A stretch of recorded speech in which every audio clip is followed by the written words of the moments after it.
আসসালামু আলাইকুম, সবাই কেমন আছেন? আবারও চলে আসলাম খুবই মজার শাক রান্নার একটি রেসিপি নিয়ে। আজকে আমি আপনাদেরকে কচু শাক রান্না করে দেখাবো। এজন্য আমি প্রথমে শাকগুলোকে কেটে ভালোভাবে ধুয়ে নিয়েছি। এখন আমি সামান্য পরিমাণ পানি দিয়ে শাকগুলোকে আগে সিদ্ধ করে নিব। তো এখন আমি রান্নাটি শুরু করি, চলুন।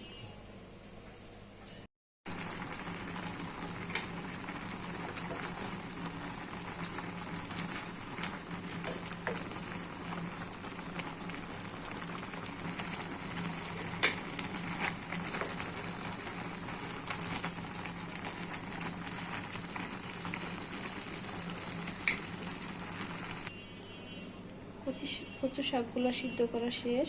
আমি এখন শাকগুলোকে ছেঁকে নিব। কচু শাকগুলো আমি সিদ্ধ করে পানি ঝরিয়ে নিয়েছি। এখন আমি রান্নায় চলে যাচ্ছি। চুলায় আমি একটি ফ্রাই প্যান বসিয়ে দিয়েছি। ফ্রাই প্যানটা শুকিয়ে গেলে আমি পরিমাণ মতো তেল দিয়ে দিব। ফ্রাই প্যানটি শুকিয়ে গেছে। কচু শাক রান্না করতে যতটুকু তেলের প্রয়োজন আমি দিয়ে দিব। কচু শাক একটু তেলটি বেশি লাগে।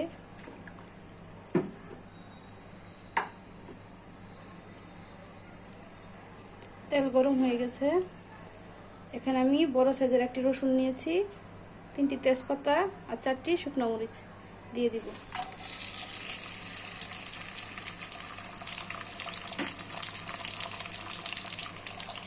এক বাটি পেঁয়াজ নিয়েছি।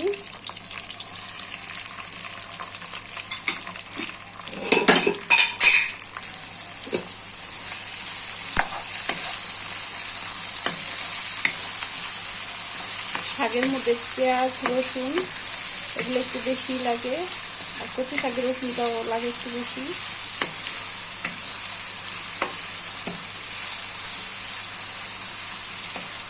আমি খুব সহজে রান্না দেখানোর চেষ্টা করি।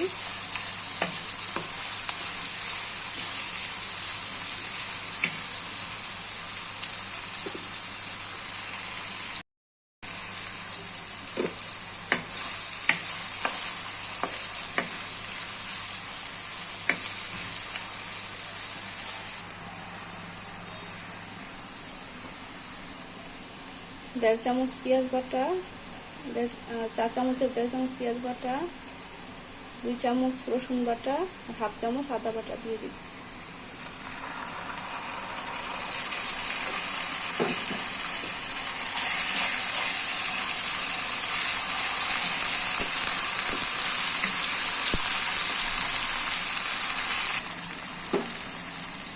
লবণ নিয়েছি 1.5 চামচ, 1/2 চামচ হলুদের গুঁড়া, 1 চামচ মরিচের গুঁড়া।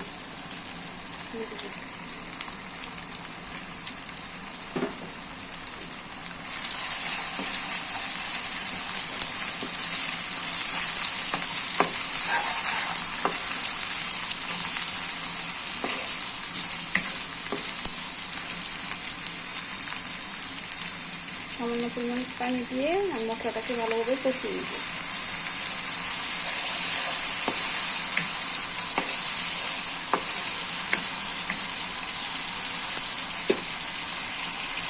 মশলাটা ভালোভাবে কষানো হয়ে গেছে। এখন আমি শাকগুলো দিয়ে দিব।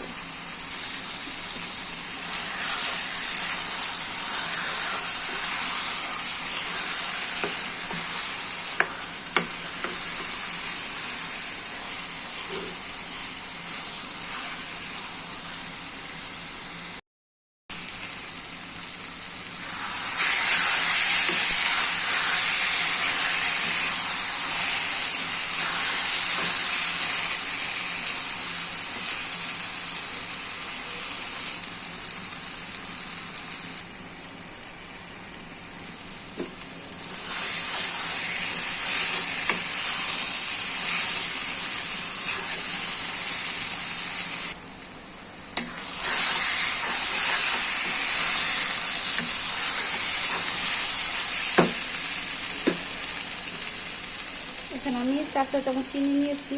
এখন আমি কচু শাকে দিয়ে দিব। চিনিটা অপশনাল, চিনিটা দিলে খেতে অনেক ভালো লাগে, তাহলে আপনারা বাদ দিতে পারেন।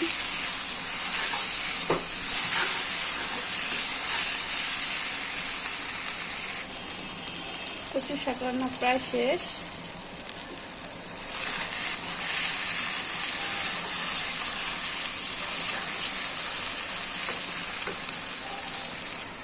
কচু শাক রান্না হয়ে গেছে,